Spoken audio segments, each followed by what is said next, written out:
my friends, this is Henriette from Pro Strings. Today we're exploring loud and soft playing on the violin. When you first learn to play the violin, the first thing that everyone's always concerned with is to find the notes, to learn how to bow properly and to use the left hand fingers and so on. But once you get past this first stage, your music can be made much more interesting by adding some dynamics to it. And dynamics is all the expression marks together, from playing loud and quiet and gradually getting louder and gradually getting softer. So when we talk about dynamics, it's all the louds and softs as a generic term. And today in this video I'd like to explore a bit more how you can create loud playing and softer sections in your music, and what you can do with the bow mainly to enhance your playing and make it more expressive, because that's what it's all about, is that you want to communicate your music with your audience, whether that is yourself as your audience or whether you play in concerts. It doesn't really matter. The more expression you put into your music, the more interesting it sounds to listen to, and the more you will enjoy playing it as well.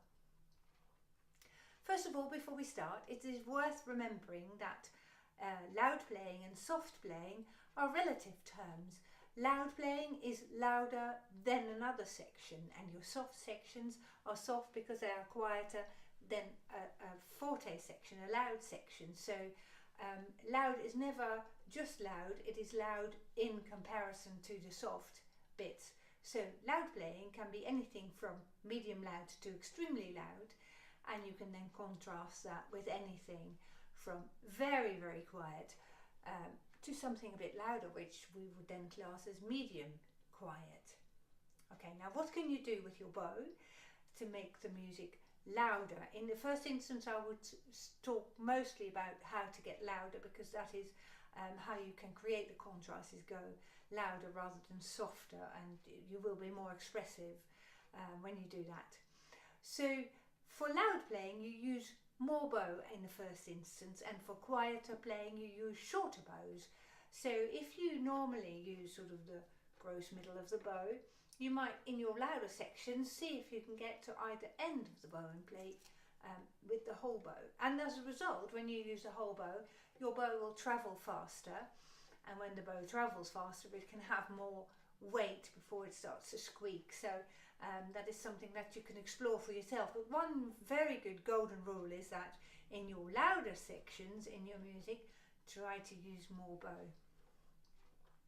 So like I've said, if you use more bow, your bow will travel faster, and then you can also add more weight into the bow to create that louder sound. So my first method of playing louder is to use more bow. My second method is to increase the weight of the bow into the string.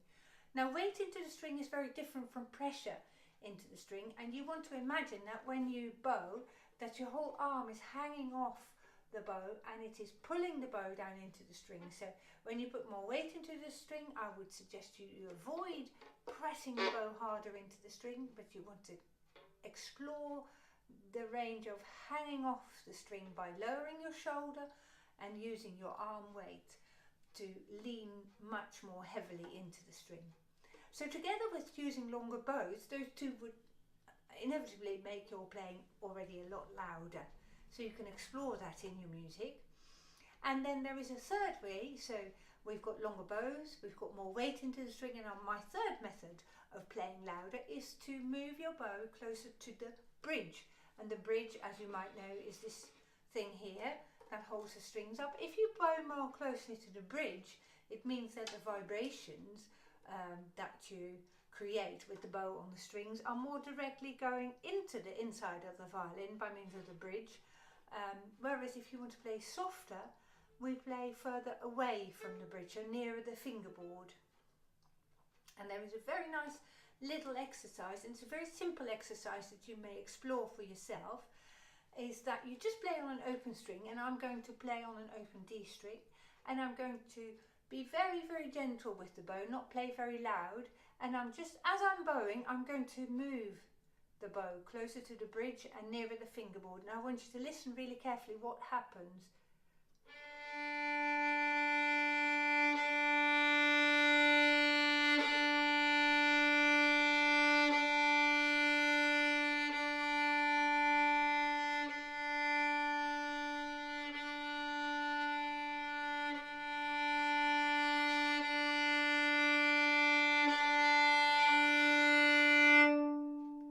I hope you can hear that when I go closer to the bridge with my bow, the sound naturally becomes a little bit louder, and then when I move the bow further away from the bridge and towards the fingerboard, my sound will naturally become a little bit softer.